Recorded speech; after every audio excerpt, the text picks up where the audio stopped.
So I first met her at Reverend Liz Walker's church when they were organizing a meeting about the march that we were getting ready to do.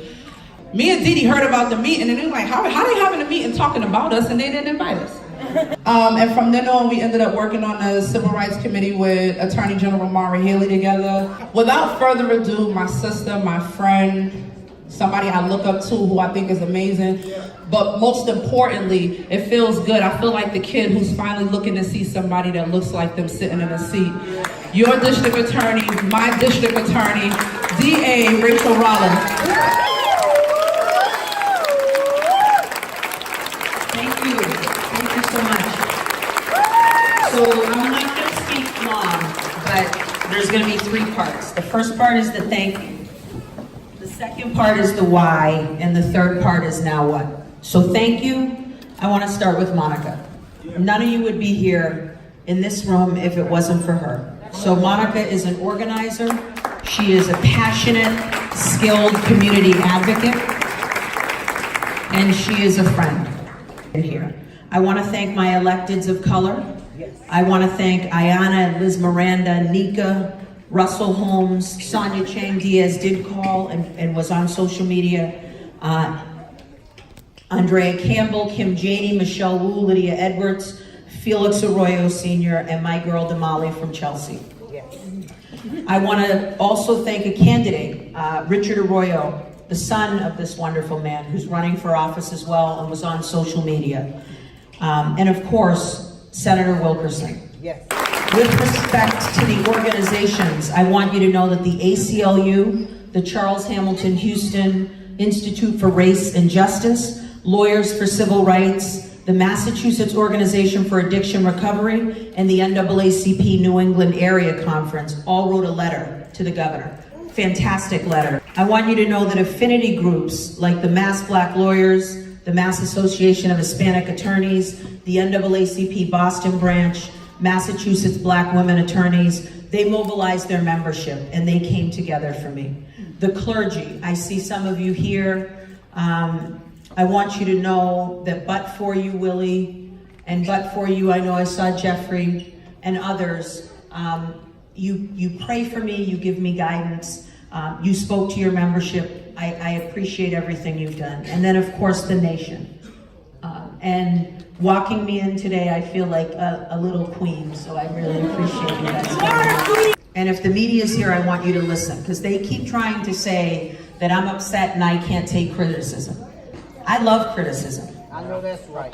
It's my favorite thing. You're looking at your black female DA. I call Jeffrey Cooner. I speak to Howie Carr. I've been on Fox News with Tucker Carlson. That's okay. Hold on. But my point is I don't want to talk to people that agree with me. Why we're in the state we are right now in our nation, we need to start talking to people that don't agree with us. Come on now. Come on. So in fact, I don't mind the letter that was sent. I don't like what happened before the letter. So I won with a mandate.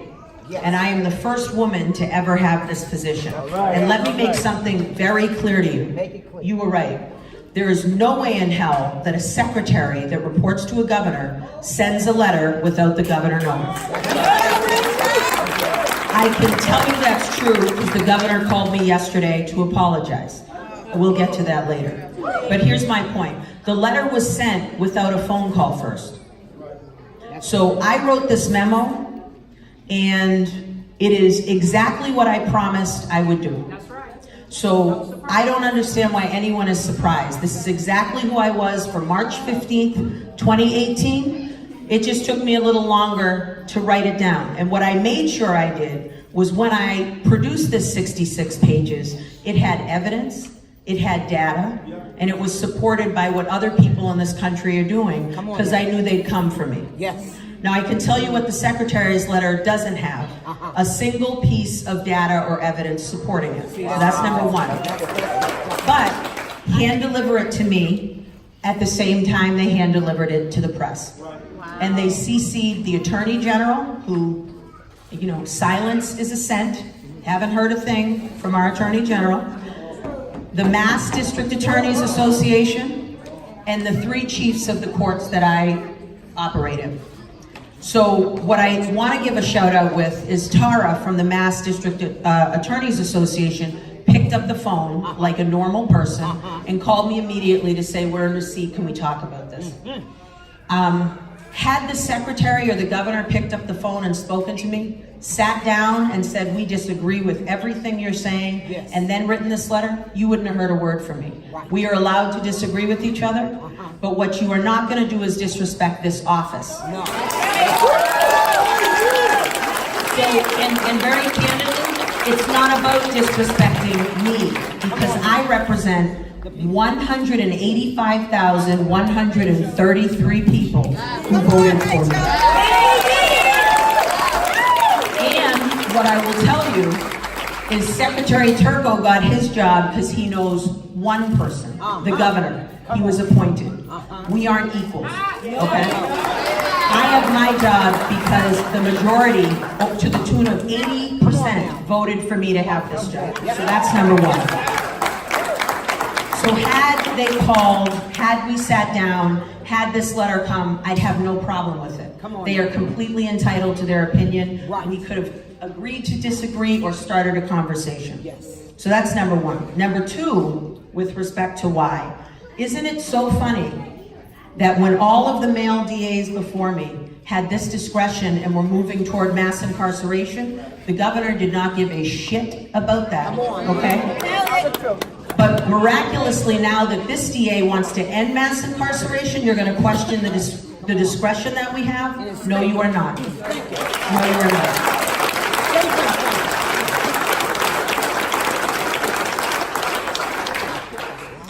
And what I can say, like I said to you before, is yesterday my phone rang, and the governor called to apologize. And what I will say to you is that is what a leader does, okay? So the governor saw that this was not going the way he thought it would, and he picked up the phone, and now we are done with that. We're not going to talk about that anymore, because there's too much work to do with the system. So actually, Governor Baker has my respect, because he picked up the phone like a leader does. We had a conversation, which is nobody's business but ours, and now we are moving forward to help the communities that are impacted by the criminal justice system. And that's the why. But the now what for me, I spent close to 2 to 3 hours last night with the Mayor Walsh and Commissioner Gross at a crime scene where a beautiful woman from Barbados, where my mother's family is, was murdered in gunfire. And I want you to know that as your DA, I am going to hold whoever did that accountable. They will be treated with dignity and respect. The process will be explained, but we are not going to be killing each other. We are not doing that.